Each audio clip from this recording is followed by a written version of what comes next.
Hello and welcome to another edition of Premier League Predictions with myself, Matthew Christ, and four-time Premier League winner Brian McClair. Brian, we've got a midweek sports special edition of Premier League Predictions. This week we've got no fewer than 3 days of frantic football action, so let's not beat around the bush. Let's start with the games on Tuesday, and first up, something of a South Coast derby. It's Brighton versus Bournemouth. Well, Bournemouth are unbeaten in their last 10 midweek games, and their last loss in an evening kickoff was to Brighton, would you believe?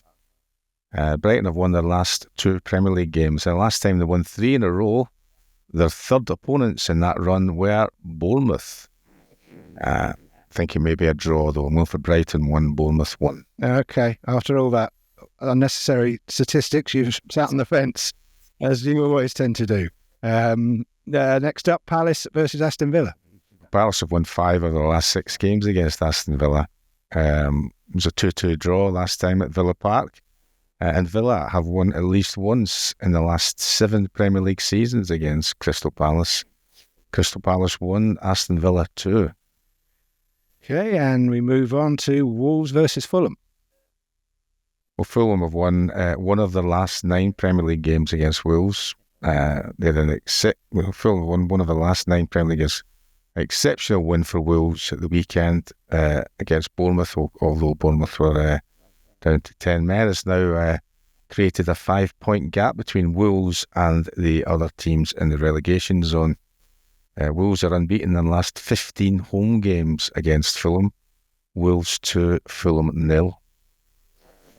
And finally on Tuesday, it's Chelsea, who have been struggling for form of late, against a team who have been struggling for form all season, let's face it. It's Chelsea versus Southampton. Yeah, Southampton have lost the last 6 midweek games, including all 3 in this Premier League campaign thus far. Chelsea have won 11 of their last 14 games against teams that started the day bottom of the Premier League.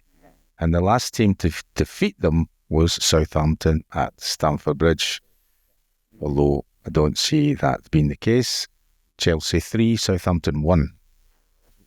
Okay, now that takes us on to Wednesday's games, and it's a team who are going pretty well. You tipped them to lose last weekend, but they didn't. They should have won, arguably. It's Brentford home to Everton. Well, back-to-back wins for Brentford for the first time this campaign after a comprehensive win at Leicester. Ryan Bueno and Mwisa are in top form, and they have 27 goals between them. They've not won any of the last 5, though, against an Everton team, as you say, who are going very well. Everton were in that game you mentioned against Manchester United, were denied a late penalty by our very good friend VAR, which was a reversal, much to David Moyes' chagrin, as there was no clear or obvious error.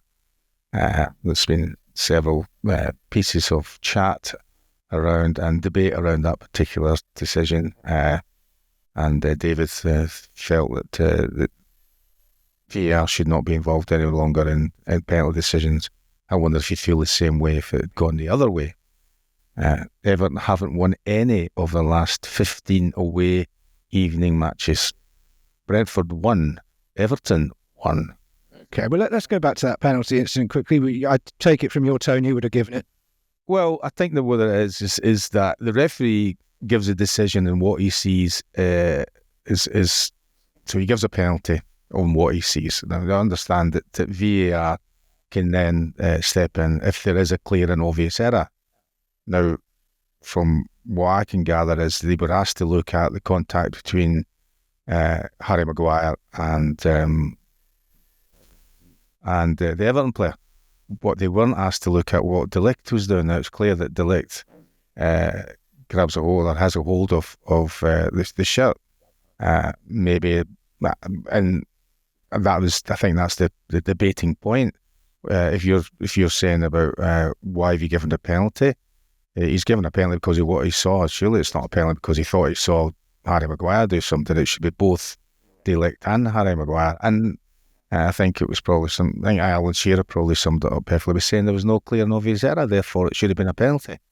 We don't know whether Everton would have actually scored that penalty, but later on at that particular point in the game, it would have likely have been a difference between 1 point and 3 points for Everton, but they're still going on very well. Yeah, a baffling decision, I must say, but one that benefited United. Yeah. And talking of United, they're up next at home to Ipswich. And if a team ever needed a result or a team to play to get a result, then you'd fancy Ipswich at home, wouldn't you? Well, Liam Delap, who's been in fine form for Ipswich despite their lowly position, could have scored 3 goals in the first 7 minutes against Spurs at the weekend. Will he score a goal at Old Trafford? Ipswich have got 1 clean sheet in the last 23 games versus Manchester United, which was a 0-0 draw at Old Trafford in 1993, a game that was so memorable that I can't remember anything about it. Even though you were playing? Probably, yeah. United, poor, passive, embarrassing, abysmal, not even second best, only played for 19 minutes, non-existent. Some of the comments about their, I'm not sure you could even say it was a performance in the first 70 odd minutes at Goodison. And some of those expert views included the head coach. United are unbeaten in the last 7 home games against Ipswich, and they haven't conceded in any of those games. Yes, for me, it's a must-win. They now need 10 points. Manchester United 2, Ipswich 1. I suppose for those of us of a certain vintage, you can't look at this fixture without it bringing back memories of a thumping in from the mid-90s. Was it 9-0? 9-0, yeah. A 9-0 thrashing, and you were playing that day and you didn't even get on the score sheet. But no, I think I had 9 assists. Yes. Okay, let's hope that no one remembers. Wednesday, next up, it's Nottingham Forest versus Arsenal, who most people think now have probably blown their chance of chasing down Liverpool. Well, I mean, Arsenal had 20 shots in the game, and against West Ham, got only 2 on target. I think their next 5 fixtures are much tougher than Liverpool's. They'll be delighted if they can get a repeat of last season's win at Forest, which they won 2-1. Arsenal have won their last 9 evening fixtures, and Forest have lost 7 of the last 8 Premier League games against Arsenal. I'm going for Arsenal's favourite result in the past. Forest 0, Arsenal 1. Okay. Well, after a frantic first half of Premier League predictions, we're going to take a quick break and we'll be right back to look at the remaining games on Wednesday and Thursday. We'll see you then.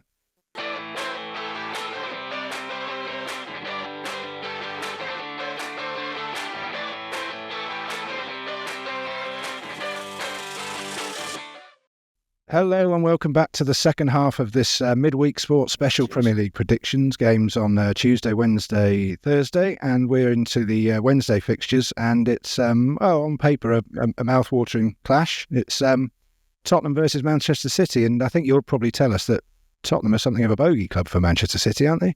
Well, City haven't won any of their last 3 visits to London. After a month out injured, Brennan Johnson returned for Spurs.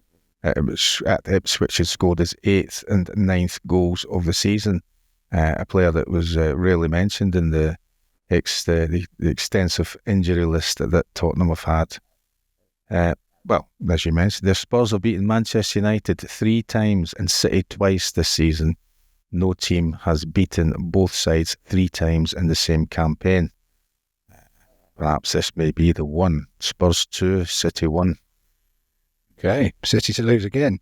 Well, and finally on Wednesday, it's a fixture that we always look at, and it brings back memories of all kinds of great games. Not always the case, but we're told that this is a classic Premier League clash, and it was. In fairness, it was when they met at St James's Park earlier in the season. It's Liverpool, Newcastle at Anfield. Well, Liverpool look like champions after comfortably beating City. They're now 11 points. And 10 goals better off than the second place in the Premier League. It was Mo Salah is an example of maybe most players should have 1-year contracts. His contract's out at the end of the season, but his form has been exceptional. 25 goals and 16 assists. Brilliant form he's in. Liverpool are unbeaten in the last 28 games against Newcastle at Anfield. So although most of those classic games we're talking about were in Liverpool's favour, if not all of them, Newcastle haven't won any of the last 16 Premier League games against Liverpool, although Alexander Isak scored his 50th Premier League goal against Forest in his 76th Premier League game, which is the 7th quickest in the Premier League era. Can't see past Liverpool. Liverpool 3, Newcastle 1. Yeah, you mentioned Liverpool's lead there. As much as the some media outlets are trying to tell us that it's not all over and a done deal, I think we probably know it is. I mean, but the last team to chase down a deficit bigger than this was actually your United team in 95-96 against Newcastle. But I think that was a very, very different situation, wasn't it? I think so. And also you're looking at the situation with regards to Arsenal. We've mentioned very many occasions is their inability to score goals. Their whole season's been built on a very frugal defence. They have nobody that can score. And in order to win the Premier League, you need to have at least one player to score 20 plus league goals. And Salah's already managed to do that and better than that. Forgetting about all the other assists that he's been involved in. And their defending also has been very good. And 10 goals, 11 points for me seems insurmountable. I can't see Liverpool giving up that. There may be one or two twists in terms of unexpected results as we go into the last quarter of the season, but it's Liverpool's to lose, really. Yeah, of course, Arsenal got to go to Anfield with 3 games left, I think. But to be honest, I think most of us were probably expected to be over by then. And certainly not a repeat of the 88-89 season and Michael Thomas, I wouldn't have thought, on this occasion.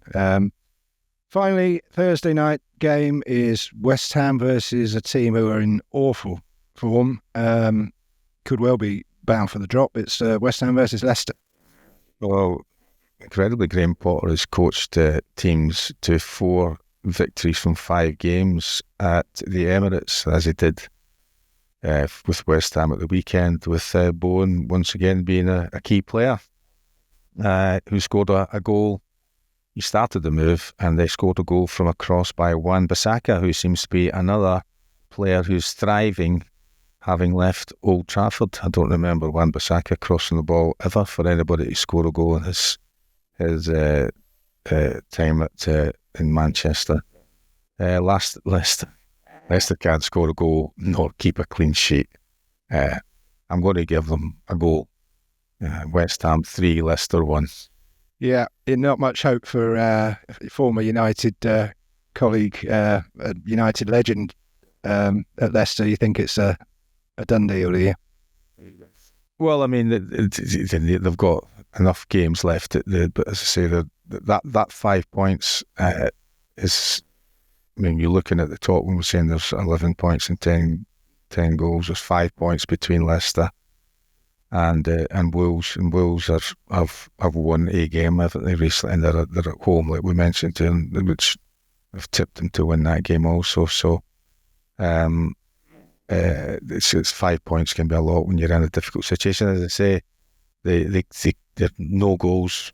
And I know that they're started very brightly in the last game, but ended up getting beaten quite comprehensively. Well, could all be over for Leicester. It's definitely all over for us now for this episode of Premier League Predictions, a midweek special. Let us know what you think, your thoughts, whether you agree with Brian, whether you disagree with Brian, whether you remember those 9 assists that he claims against Ipswich in 1995. And we'll be back in a few days with the weekend edition, so we'll see you then. Bye for now.